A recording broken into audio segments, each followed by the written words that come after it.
They say voluntary, but when you're told you have to be on page 58 along with the classroom down the hall, and you have a co-taught class that also has not just general education students, but special education students, as well as ESOL students, it's like, come on now.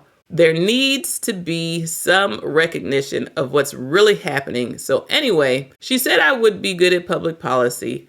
I looked into public policy schools. Georgia State at the time, their Masters of Public Administration, so MPA program, was 23rd in the country. I also looked at George Washington University because it was one of the schools that I really wanted to go to for undergrad, but they were not trying to give me a scholarship. So I was just like, oh, well, that was a nice thought. Thank you for the acceptance. I will not be attending. And so I returned to the thought of going to George Washington University, so much so that I planned to go to an orientation. And I thought I was doing good in terms of timing in order to get to the orientation. But for those of you who are familiar with the DMV, you know that traffic in DC can be horrendous. And so by the time I got on New York Avenue, it was a wrap. I got into so much traffic that I did not make it to the orientation, and instead I turned back around and went home.